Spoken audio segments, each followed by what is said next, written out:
¿Qué tal amigos? Espero que se encuentren bien. Tenemos la pregunta, ¿quiénes han tenido éxitos renombrados en la práctica de la radiestesia? En este capítulo haré una remembranza de personajes que han documentado sus logros, así como antecedentes recientes de quienes la han practicado exitosamente. ¿Quiénes son ellos, a quienes podríamos llamar padres de la radiestesia moderna? Y además trataremos de dilucidar en qué consisten las dos escuelas de operación de la radiestesia, que es la radiestesia física y la radiestesia mental. Acompáñanos. Radiestesia, la práctica que es capaz de desentrañar los conocimientos ocultos del inconsciente humano. Parece imposible, pero sus infinitas posibilidades se revelan ante una oscilación tan simple como sorprendente en el movimiento del instrumento radiestésico. Acompáñanos a revelar sus secretos. Bienvenidos amigos, soy Ubaldo Carrasco e iniciemos en esta ocasión con la historia de los esposos Beausoleil. Esta ocurre por alrededor del año 1600, cuando Pierre de Berningen, inspector general de minas, hizo venir de Alemania a Jean Duchelet, barón de Beausoleil y de Hauffenbach, quien iba a destacar brillantemente en la investigación mineralógica durante todo el comienzo del siglo VII. Oriundo de Brabante, Jean de Châtelet había visitado las minas de casi todos los países europeos y fue director de las minas de Tirol y de Trentino antes de llegar a Francia. Su esposa era Martine de Bertherot, una turenesa con la que contrajo matrimonio hacia 1610 y que al instante se convirtió en una colaboradora apasionada de su marido.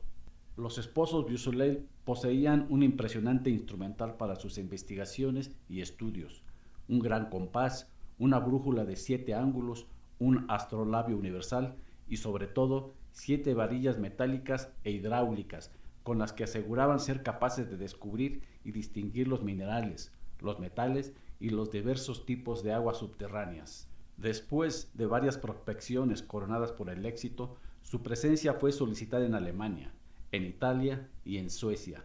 Por último, en 1626 regresaron a Francia, atendiendo el ruego del mariscal de Effiat, a la sazón superintendente de las minas del reino, quien les encargó que prospectasen las provincias francesas para el servicio de minas de su majestad.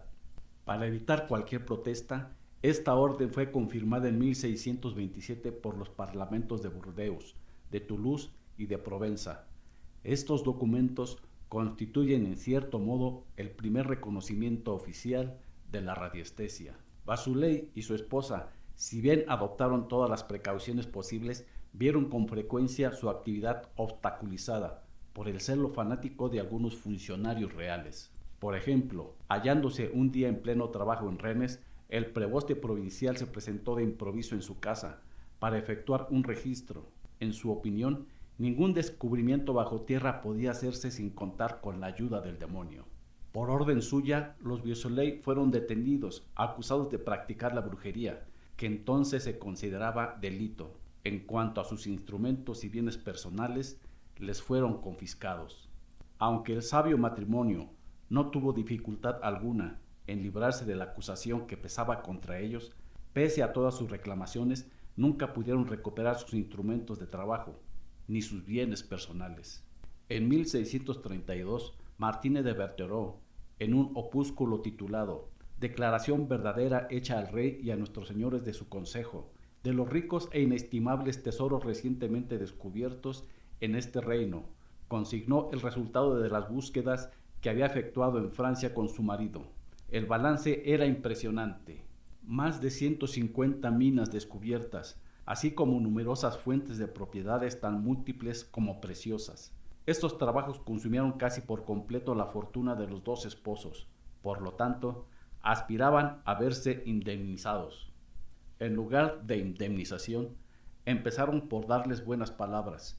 En 1634, el barón de Beausoleil recibió el título de inspector general de minas, acompañado por un despacho que decía así: os habéis consagrado con tal efecto y diligencia, a vuestras propias expensas, a la búsqueda y hallazgo de numerosas minas de oro y de plata, de plomo y de otros minerales y semiminerales, e incluso piedras preciosas tanto finas como comunes, que por todo ello puede beneficiarse grandemente su majestad. Como fuera que el consejo del reino fuese dando largas, bajo los más variados pretextos, la promesa que les había hecho y que la sombra de la ruina se cerniese sobre los desdichados saurís, Martínez de Vasuley decidió dirigirse al cardenal Richelieu. Fue así como le hizo enviar un trabajo titulado La restitución de Plutón al eminentísimo cardenal duque de Richelieu, en el cual refutaba los argumentos de quienes creen que las minas y otras cosas subterráneas solo pueden hallarse con la ayuda del demonio. Y luego ella enumeraba de nuevo los descubrimientos que había efectuado con su varilla: metales preciosos y cristal en los Pirineos, hierro y plomo argentífero en el condado de Foix, carbón en el valle del Ródano, antimonio, zinc y azufre en el condado de Alais, turquesas en Quercy, rubíes y ópalos en la región del Puy, pizarra y mármol en Normandía y en Bretaña, por mencionar algunos. Richelieu resolvió entonces librarse de ellos. Sospechosos de magia y brujería a los ojos del populacho, ambos fueron encarcelados sin previo juicio, uno en la Bastilla y el otro en Vincennes, y en estas prisiones acabaron miserablemente sus días, víctimas de la ingratitud de los grandes y de los prejuicios de una época. Pero ahora, pasando a fechas más recientes, en el siglo XX, les voy a presentar a algunos radiestecistas que alcanzaron renombre por los éxitos que lograban. En primer término, el abate Bowley, padre de la radiestesia. Se le puede nombrar el primer radiestesista del mundo por la simple y sencilla razón de que a él le debemos la palabra radiestesia, ya que junto con el abate Bayard, profesor de las facultades católicas de Lille, decidieron acoplar dos raíces, una latina y otra griega, a saber, radius, radios, y aistesis, sensibilidad. El término radiestesia acababa de nacer. Los puristas calificaron al vocablo de monstruo, y según se dice, sus autores no se sentían demasiado orgullosos de este engendro grecolatino. El abate Alexis Bowley fue primero superior de un colegio de Bolonia, hasta que en 1910 fue nombrado párroco de Jardelot. En esta pequeña estación balnearia del paso de Calais fue donde se descubrió su vocación de saorí. Cierto día, en que paseaba con un amigo saorí aficionado, la varilla que él había cogido por juego se dispuso a agitarse frenéticamente en las proximidades de una pequeña fuente. Esta experiencia le dejó intrigado y quiso repetirla. Desde entonces no cesó ya nunca de interesarse en este extraño arte que más tarde bautizaría como radiestesia y que le valió una gran notoriedad. Sus éxitos son incontables.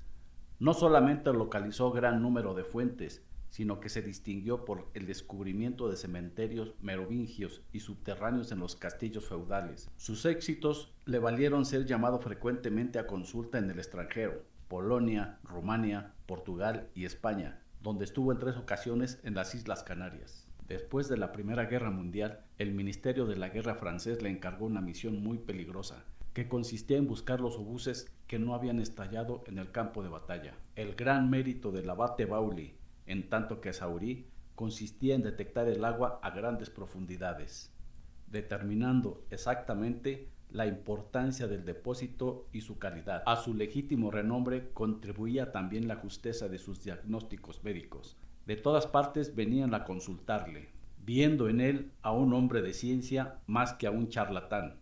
Los médicos le ayudaban voluntariamente a realizar sus experiencias. Era bien acogido en cierto número de hospitales, donde identificaba, sin equivocarse casi nunca, los cultivos de microbios que le presentaban en las probetas. Si bien puso a punto un método relativamente complejo, el padre de la radiestesia tenía de su arte una concepción simple. Nosotros vivimos, decía, en un océano de radiaciones de las que no nos apercibimos. Unos efluvios invisibles emanan de todas las cosas, y no se trata más que de descubrir su existencia constituyéndose uno mismo en un detector vivo. Una frágil antena permite captar más fácilmente las radiaciones escondidas, la famosa varilla del saorí. Yo no soy más que un buscador de vibraciones, eso es todo. En 1950, el gobierno de la República concedió a este modesto buscador de vibraciones la Cruz de Caballero de la Legión de Honor. Otro personaje sobresaliente fue llamado el Príncipe de los Sauríes, el abate Mermet.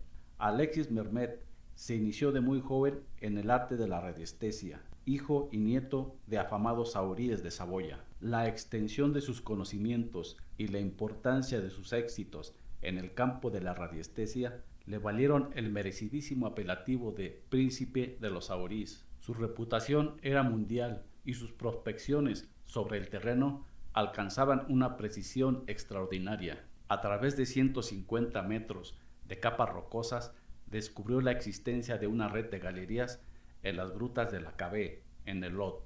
No acabaríamos nunca de enumerar sus éxitos en los más diversos campos: descubrimiento de fuentes de aguas minerales, de metales, de personas desaparecidas, etc.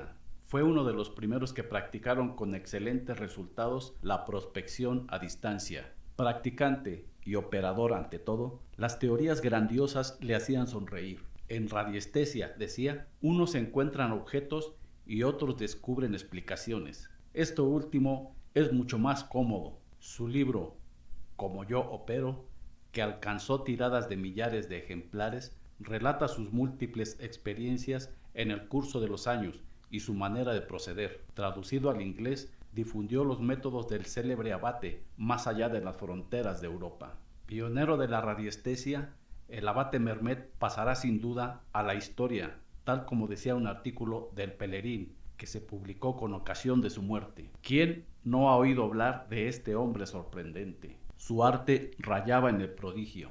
¿Quién no lo ha visto pasar a grandes zancadas con la sotana remangada, una mirada triunfal y balanceando su péndulo de saurí al extremo del brazo tendido, como si fuese un incesario, buscando fuentes, caza, peces, tesoros? De un extremo a otro de Europa se recurría a él para buscar agua, hierro, petróleo. Fue en parte gracias a él que el arte misterioso del saurí empezó a interesar a la ciencia oficial.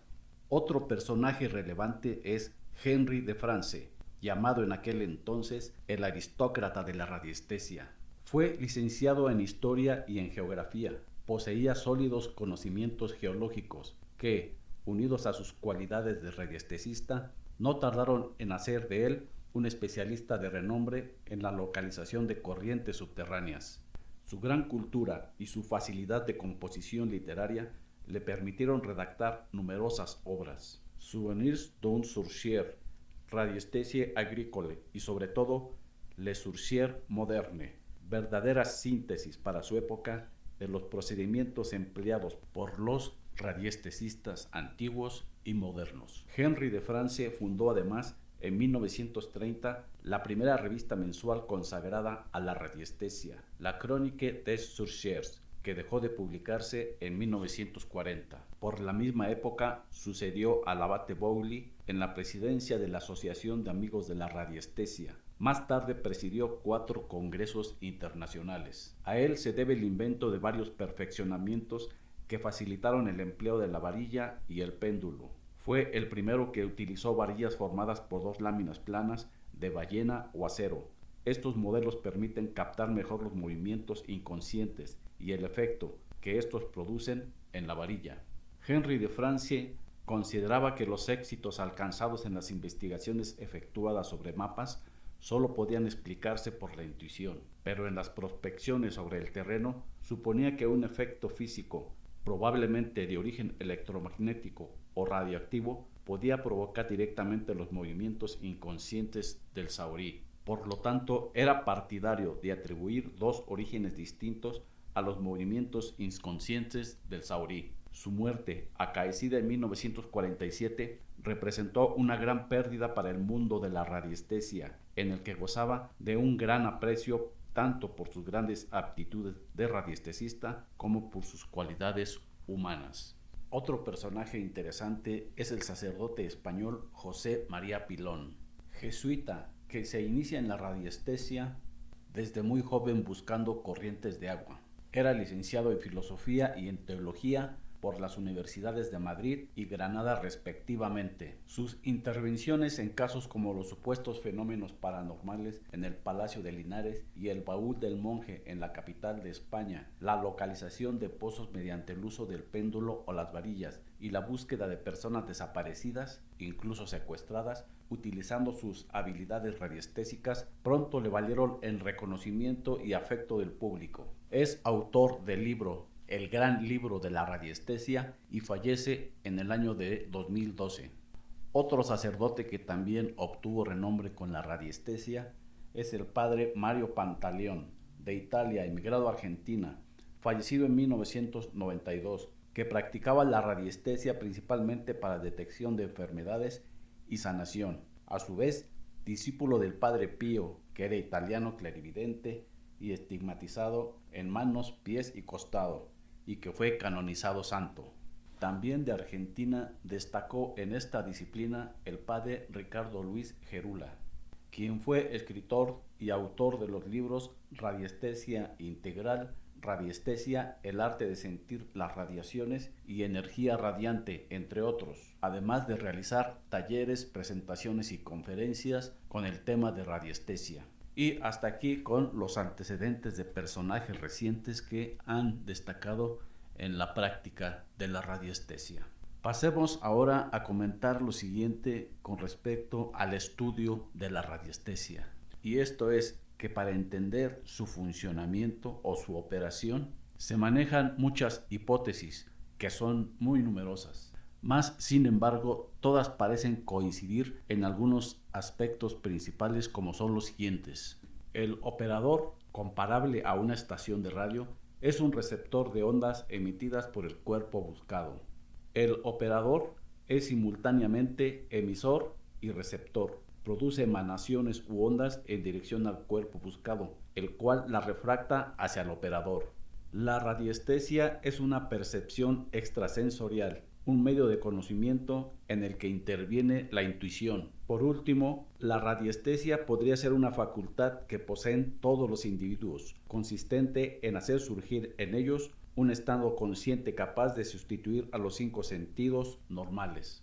En este punto cabe destacar que en medio de la maraña de innumerables teorías con frecuencia contradictorias en la práctica de esta disciplina, se enfrentan dos grandes tendencias, la de los adeptos a la radiestesia física y la de los partidarios de la radiestesia mental. Los radiestesistas que reciben el apelativo de físicos parecen hacer caso omiso en sus búsquedas de la acción mental. Para ellos, todo se reduce a un problema de ondas que tratan de captar con instrumentos o materiales apropiados. El pensamiento no participa en el acto radiestésico. Con esta óptica es comprensible que los partidarios de esta teoría tengan un apego particular por sus instrumentos. Por otro lado, los adeptos de la teoría mentalista asimilan que sus resultados es el producto de un trabajo mental y que en términos generales puede dividirse en dos fases. 1. La orientación mental, que consiste en orientar la atención hacia el objeto buscado, con exclusión de cualquier otra cosa. Y 2. La convención mental, que es una especie de acuerdo que el operador establece consigo mismo y que debe permitirle interpretar los movimientos inconscientes del péndulo o de la varilla, en un sentido positivo o negativo en relación con el deseo mental que ha emitido o las interrogaciones que el operador ha formulado. Y con esta explicación hemos llegado al final de este episodio, en el que repasamos los antecedentes recientes de personas sobresalientes en la práctica de la radiestesia y además vimos algunas consideraciones fundamentales para entender mejor esta disciplina. Los invito a suscribirse y a escuchar los siguientes episodios en el que va a haber sorpresas agradables y su contenido será mucho más rico y ameno. Hasta la próxima.